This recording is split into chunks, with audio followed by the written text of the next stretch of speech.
Pertama kami memperkenalkan diri, dan tujuan kami datang untuk kepada Kak Franky dan bertanya kepada Kak Franky, apakah Kak Franky bersedia untuk diwawancarai? Dan Kak Franky pun menjawab bisa. Kak Franky menceritakan, kami awalnya menanyakan kepada Kak Franky, sudah sejak kapan Kak Franky ini menjadi tunarungu? Kak Franky pun menjawab, sudah dari sejak umur 3 tahun. Kak Franky menceritakan kronologinya sehingga dia tuli, yaitu ketika mamanya sedang memasak. Sebelum memasak itu Mama Franky itu dia membuat susu didot. Ketika memberikan kepada Kak Franky untuk diminum, mamanya kedatangan tamu, jadi lupa dengan Franky yang sedang meminum susu didot itu.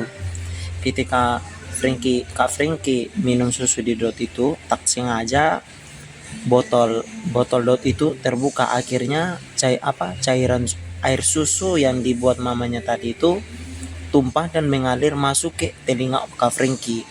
Nah, jadi ketika setelah itu ibunya datang dan mengecek, air susunya itu sudah tumpah tapi tidak muncul kepanikan.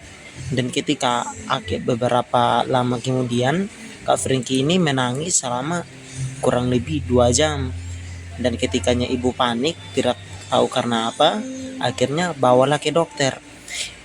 Ketika bawa ke dokter,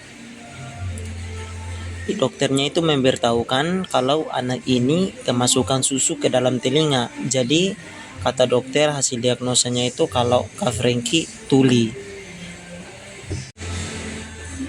Ketika mamanya mengetahui bahwa Kak Franky mengalami tuli, mamanya menangis dan sedih. Dan setelah itu mamanya memberitahukan kepada bapaknya, dan bapaknya juga turut sedih, dan bapak dan mamanya Franky bertengkar di rumah sakit sampai dipisahkan oleh tugas keamanan. Setelah kejadian itu, Kak Franky mulai menceritakan kehidupannya di masa sekolah dasar, di mana ia menceritakan bahwa ia mendapatkan perlakuan tidak menyenangkan, yaitu bully, akibat keterbatasannya yaitu tunarungu. Ya, ketika itu pada awalnya Kak Franky itu merasa tidak mampu untuk menjalani hidup dan menganggap bahwa Tuhan itu kok tidak adil begitu. Kenapa kok bisa dia tuli? Kenapa kawan-kawannya itu tidak tuli begitu?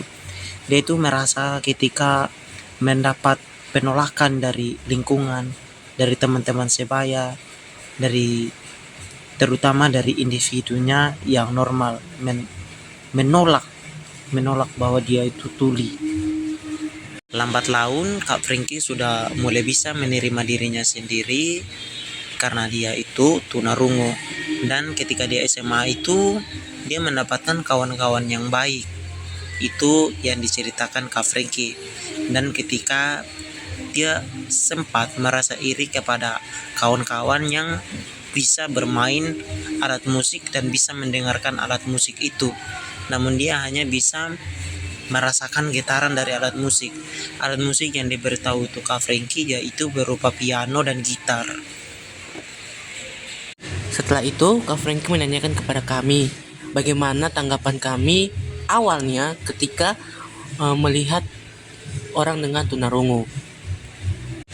Dan itu kami berdua menjawab, yaitu ketika kami mendengar atau melihat orang yang memiliki keterbatasan berupa tunarungu,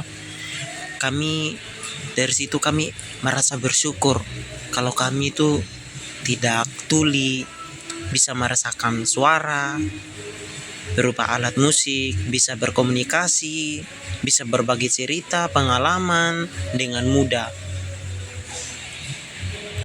Intinya kami dan Kak Franky itu sepakat untuk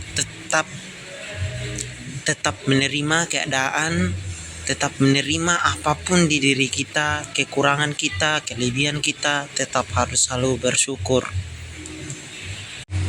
Setelah itu kami mengucapkan terima kasih, yang tentunya dengan bahasa isyarat, kepada Kak Franky, yang bahwasanya Kak Franky sudah bersedia untuk menyempatkan waktu yang setelah kesibukannya sebagai eh, kasir atau sebagai pelayan di kafein di Dekranasda ini untuk kami mewawancarai pengalaman hidupnya. Sekian dari kami, terima kasih.